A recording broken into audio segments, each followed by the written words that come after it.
Welcome back. I'm going to do one more tonight. I hope you're doing well. Does time exist? That's going to be the question today. Look at that quote. Time and space are modes by which we think. They're ways we think about things. They're not necessarily conditions in which we live. Einstein.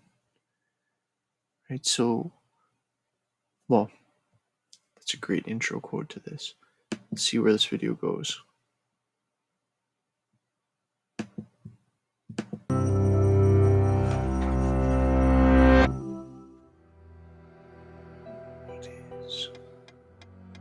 What is time?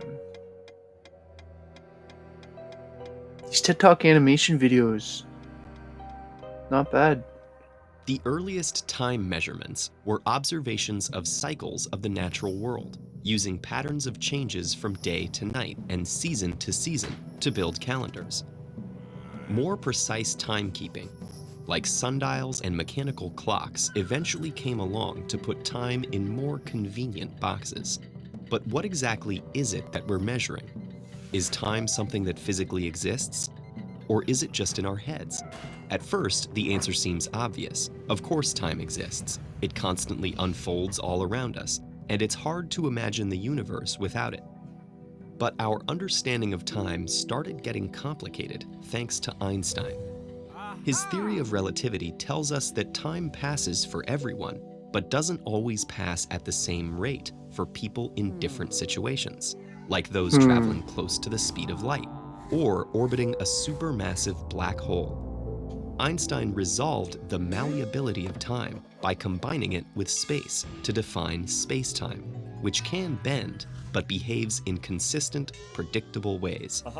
Einstein's theory seemed to confirm that time Space is and time are woven into the connected. very fabric of the universe. But there's a big question it didn't fully resolve. Why is it we can move through space in any direction, but through time in only one? No matter what we do, the past is always stubbornly behind us. This is called the arrow of time. When a drop of food Arrow coloring of is time. dropped into a glass of water, Cool we term. instinctively know that the coloring will drift out from the drop, eventually filling the glass. Imagine watching the opposite happen. Here, we'd recognize time as unfolding backwards. We live in a universe where the food coloring spreads out in the water, not a universe where it collects together. In physics, this is described by the second law of thermodynamics, which says that systems will gain disorder or entropy over time. Systems in our universe move from order to disorder. Right, it's the second law of thermodynamics that things will go from ordered to disordered. Right, I think that's what he's saying. That things will break down if left unchecked. And it is that property of the universe that defines the direction of time's arrow. So if time is such a fundamental property, it should be in our most fundamental equations describing the universe, right? We currently have two sets of equations that govern physics. General relativity describes the behavior of very large things, while So that's quantum physics Einstein. explains the very small. One of the biggest goals in theoretical physics over the last half-century has been reconciling the two into one fundamental theory of everything. There have been many attempts, none yet proven, and they treat time in different ways. Oddly enough, one contender, called the Wheeler-DeWitt equation, doesn't include time at all. Like all current theories of everything, that equation is speculative. But as a thought experiment, if it or a similarly time-starved equation turned out to be true, would that mean that time doesn't exist at the most fundamental level? Could time just be some sort of illusion generated by the limitations of the way we perceive the universe? We don't yet know, but maybe that's the wrong way of thinking about it. Instead of asking if time exists as a fundamental property, maybe it could exist as an emergent one. Emergent properties are So fundamental would mean it's actually interwoven with life itself, emergent means, is it something that came, emerged? Oops.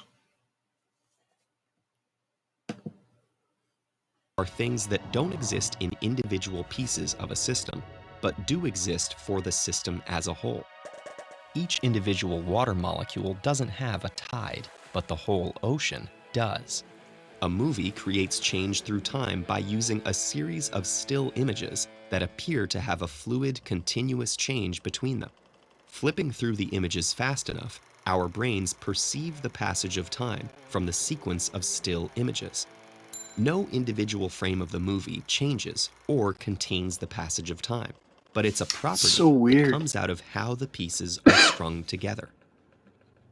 The movement is real, yet also an illusion. Could the physics of time somehow be a similar illusion? Physicists are still exploring these and other questions, so we're far from a complete explanation, at least for the moment. If time does exist, you'll probably want a brief history of it. Explore more of the fundamental questions of our existence by downloading a free audio version of Stephen Hawking's modern classic at audible.com/TEDEd. Every trial created encourages all. So that's interesting, right? Because I don't know. Time obviously exists, but I think what they're saying is like, does time exist? Well, what does exist mean? Right? Is it a fundamental thing? Just like we'd say that space exists? Or is it something that emerges within the system, like I said? I don't know. Interesting. I just thought that seemed like a cool one.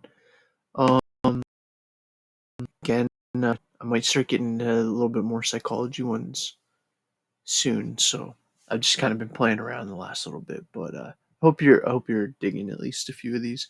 All right, cheers, and have a great night.